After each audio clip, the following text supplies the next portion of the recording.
ये यार साता नदिया पार से हमारा भैया लई रे नदी आता वो नहीं बुढ़वा मोरा बिदैया गइले रे नदी तो नहीं बुढ़वा मोरा बिदैया गइले रे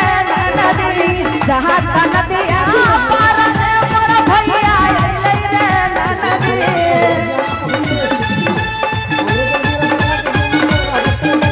साता नदिया पार से मोरा भैया लई रे नदी मोरा भैया लई रे नदी तब नाही सासुर मोरा बिदैया गइले रे नदी तब नाही बापा मोरा बिदैया गइले रे नदी अरे क्या बात है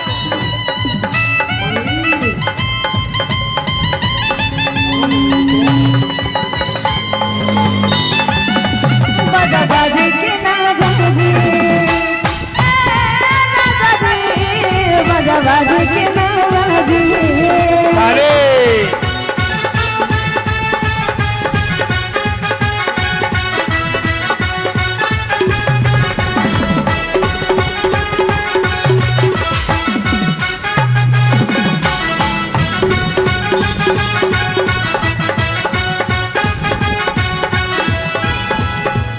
और जना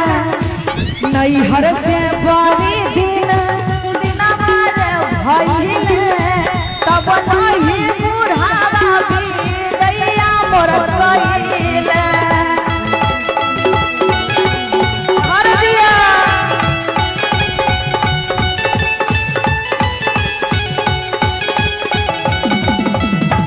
नैहर से बड़ी दिन मारे भइले तब नहीं बाबा जी बिदैया मोर गइले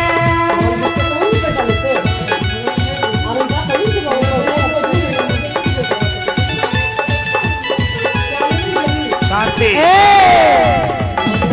कहते हैं कि यार तीसिया के तेलवा अरे करहिया जरे रे नदी मान चलेगी आप दोनों तो बहन है ना बहन है एक भौजाई बन जाइए और एक ननद आप ननद और इनका भाई का ये आपका भाई है पत्नी और आप ननद आपसे कह रही है बबली जी बबली और आप ये बंटी ना हम बड़ा कंफ्यूज हो जाते हैं आप दोनों में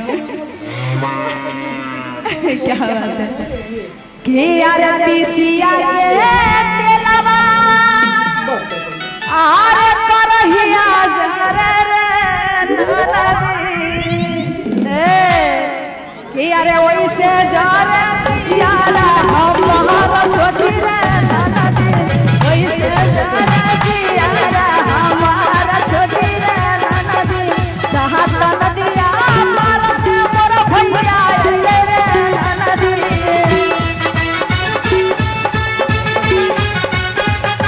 साता नदिया पार से मोर भैया लई रे नदी मोर भैया लई रे नदी तब नहीं बुढ़वा मोरा बिदैया गइले रे नदी तब नहीं बुढ़वा मोरा बिदैया गइले रे नदी अरे क्या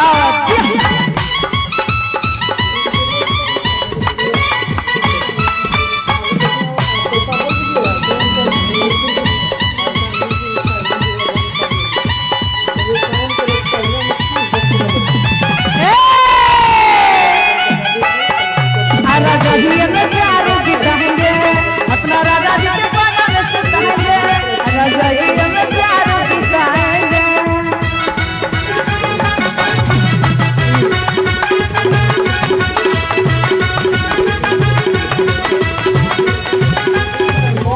कहते हैं मैया का दिन पे खाली दिन पठावे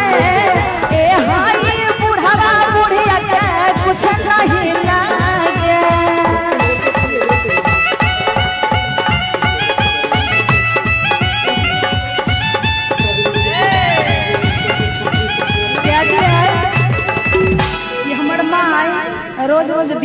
के भेजे छी कि है हमरा बेटी के दिन बनल छे हमरा सास ससुर से। ये है संजय यादव गणेश यादव जी की तरफ से 500 रुपये का पुरस्कार। दोनों मिलके 500 में ही निमह जाते हैं, ये कौन सा रूल है सर। अरे बहुत बहुत धन्यवाद इनको, थैंक यू दिल से। और कहना है कहाँ थे उनका माई क्या कहते हैं दिन भेजती है और ओकर सास ससुर है न खच्चर बुढ़वा बुढ़िया कल जुग के हमारे को गानो आवल रहे केस करवे थाना में, सुनाएंगे बाद में, पहले ये गाना हो जाए क्या कि यार मैया ता दिन पे खाली आ दिन माँ पठावे आए हाय बुढ़वा बुढ़िया के कुछ नहीं लागे कि यार सावना में जैसे बदरिया छुए नदी यार सावना